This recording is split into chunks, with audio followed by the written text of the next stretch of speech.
아편 전쟁으로 친해질 수 없는 영국과 중국이 지난 8일 서거한 엘리자베스 2세 여왕 참배를 두고 한판 붙었습니다. 중국 대표단이 지난 16일 런던 웨스트민스터 홀에 안치된 엘리자베스 2세 여왕 관을 참배하려다 거부됐다고 영국 BBC가 보도했는데요. 린제이 호일 영국 하원 의장은 고 엘리자베스 여왕 관이 안치된 웨스트민스터 홀에 대한 중국 대표단의 접근 요청을 거부했다고 밝혔습니다. 린제이 호일 하원 의장은 이런 결정을 하게 된 이유에 대해 중국이 영국 의원들을 제재한 데 따른 것이라 설명했습니다. 영국과 중국은 지난해 신장 위구르 인권 탄압 문제로 세게 한판 붙었습니다. 영국은 지난해 전 세계에 동시에 방송되는 BBC 월드 뉴스를 통해 신장 위구르 재교육 수용시설을 탈출한 여성들 증언을 토대로 신장 위구르 재교육 수용시설에서 집단 성폭행, 피임 강요, 낙태가 있었다고 보도했는데요. 중국인 눈과 귀를 감시하는 중국 광천총국은 영국 BBC 월드 뉴스는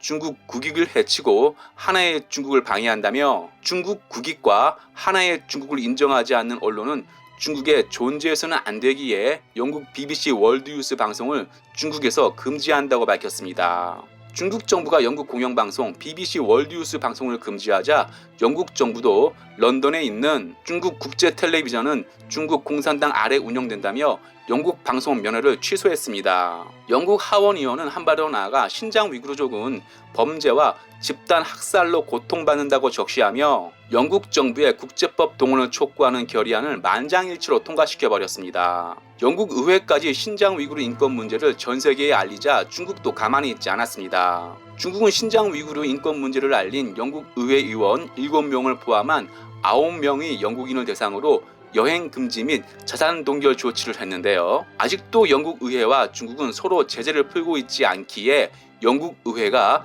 중국 대표단의 참배를 거부하는 것입니다. 참고로 고 엘리자베스 2세 여왕이 안치된 웨스터민스터 홀은 영국 의회 안에 있기에 참배 행사는 영국 의회가 관할하고 있습니다. 영국 정치권은 중국을 적으로 보는 분위기가 팽배합니다. 리즈 트러스 신임 영국 총리는 중국을 러시아와 마찬가지로 영국에 위협을 주는 존재로 분류할 것이라고 했는데요. 트러스 신임 총리는 외무부 장관 시절 중국이 대만 위협과 관련해서 정자강 영국 주재 중국 대사를 초치해 중국이 강하게 반발했습니다. 중국 대표단 참배 거부와 관련 신임 마오닝 중국 외교부 대변인은 아직 정확한 보고를 듣지 못했다고 밝혔는데요. 영국 정부는 시진핑 주석에게 장례식 초청장을 보냈다고 밝혀 중국 대표의 장례식 참석 가능성은 열어두었습니다. 하지만 중국 정부의 제재를 받는 영국 의원들이 여왕 장례식에 중국 정부가 초대받은데 불만을 표하고 있어 중국 대표가 장례식에 참석한다 해도 환영은 받지 못할 것입니다.